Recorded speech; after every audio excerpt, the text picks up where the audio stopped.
दीर्घ 5 दिन पर मिलिला निखोज युवकंक मृतदेह। शेषरे ओम प्रकाश रथंक मृतदेह उद्धार होईछि। आज सकाळ मृतदेह पानी रे भासुथिबा देखि ओड्राफ टीम उद्धार करिथिला। गत सोमवार दिन रील्स कला बेले खोर्धा तापंग खणी रे खसी पड़िथिले युवक। एहा परे युवकंको खोजिबा पई उद्धार पई लागिथिला समस्त ज्ञान कौशल। एनआईटी रो आसीथिबा एक स्वतंत्र रोबोट उद्धार पई चेष्टा जारी रखिथिला। खोर्धा जिलापाल निजे घटनास्थल रे पहुंची स्थिति परखिथिले। प्राय 5 दिन परे आज युवकंक मृतदेह को उद्धार करा जाइछि। उद्धार कार्य रे अग्निशम बाहिनी सहित ओड्राफ, एनडीआरएफ एवं इंडियन नाभी सामिल होइथिले। एने एनआईटी रो अणा जाइथिला एक स्वतंत्र रोबोट।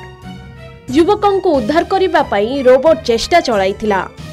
इते गभीर पानी रे युवकंको खोजिबा असंभव होई पड़िथिबा बेले तांको उद्धार पई रोबोट रो सहाय्य निया जाइथिला।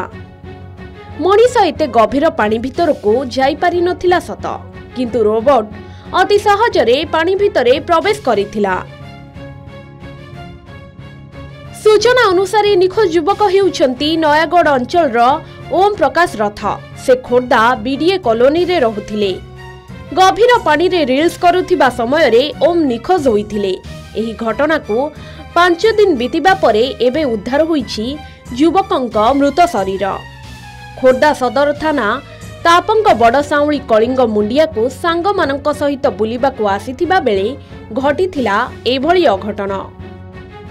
गत सोमवार दिन 4 जण युवक सांग हुई बुलिबा को एठाकु आसीथिले। सेठारे गाधोइबा बेले 2 जण युवक गभीर पानी भितर को खसी जाइथिले। सांगरे जाइथिबा युवक माने जण को उद्धार करिबारे सफल होइथिले, किंतु अन्य जण को उद्धार करि पारि नथिले। पानी रे बुडीथिबा युवक को उद्धार करिबा पई संगे संगे घटनास्थल रे अग्निशम विभाग और पुलिस पहुंचीथिला। किंतु 5 दिन धरी खोजाखोजी करा जाउथिले भी युवकंक पता मिली नथिला। किंतु आज युवकंक मृत शरीर को उद्धार करा जाइछि। एभली स्थान रे रील्स करिबा केते जे विपज्जनक ताहा न कहिबा भल। किंतु वर्तमान रो युवपीढ़ी एभली स्थान रे रील्स करी विपद मुहरे पडुछंती। एभली बेआईन खणीगुडी को प्रशासन कोन पई बंद करू नाही, जेउथि पई एही स्थान रे अनेक धनजीवन क्षय क्षति हेउछि। ताकु नेई उठिछि बड़ प्रश्न। एभली स्थान को शीघ्र बंद करा जिबा पई जोर धरिछि दाबी।